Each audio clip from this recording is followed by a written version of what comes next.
एक दिन की बात है। सूरज चमक रहा था और हवा हल्की-हल्की चल रही थी। माँ मुर्गी अपने दोस्त बद्दू, बतख का बच्चा, के साथ गाँवों के बाहर सैर को निकली। वो चलते-चलते एक सुनसान जगह पर पहुँचे। वहाँ एक पुराना सा बाग था, लेकिन वो बहुत उदास और वीरान लग रहा था। न कोई फूल, न कोई सब्ज़ा, सिर्फ सूखी मिट्टी, झाड़ियाँ और टूटी हुई बाड़। बद्दू ने अफ़सोस से कहा, "ये बाग तो बिल्कुल बीमार लग रहा है।" माँ मुर्गी ने गौर से देखा और बोली, "अगर हम चाहें तो उसे ठीक कर सकते हैं।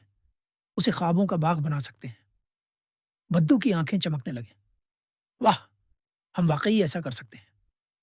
माँ मुर्गी ने सिर हिलाया। "क्यों नहीं? हमें सिर्फ मेहनत, सब्र और मोहब्बत की ज़रूरत है।" अगले दिन से दोनों ने काम शुरू कर दिया। सबसे पहले उन्होंने बाग की सफाई की, झाड़ियाँ काटें, पत्थर हटाए और मिट्टी को नरम किया।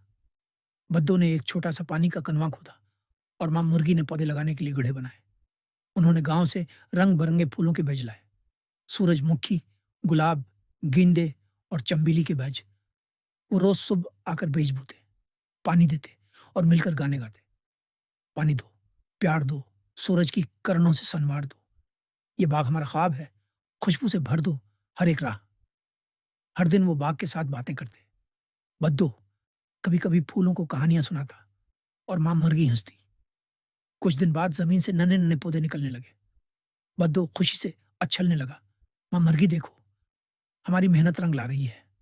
एक हफ्ते बाद पूरा बाग बदल चुका था। हर तरफ सब्ज पत्ते, रंगीन फूल और तितलियां उड़ रही थीं। खुशबू से हुआ महकने लगी थी। जब गांवों के बच्चे उस खूबसूरत बाग को देखने आए, तो खुशी से चीख पड़े, "वाह! ये तो ख्वाबों का बाग है।" बद्दू ने मुस्कुराकर कहा, "हाँ, ये ख्वाबों का बाग है, जो प्यार से बना है।" माँ मुर्गी ने सब बच्चों को सिखाया कि अगर हम दिल से मेहनत करें और किसी जगह से मोहब्बत करें, तो वो जगह भी हमें प्यार देने लगती है। अब वो बाग सिर्फ माँ मुर्गी और बद्दू का नहीं था, बल्कि पूरे गांवों के बच्चों की खुशियों का घर बन चुका था। सब जहाँ प्यार, मेहनत और सब्र हो, वहाँ जिंदगी जरूर रंग लाती है।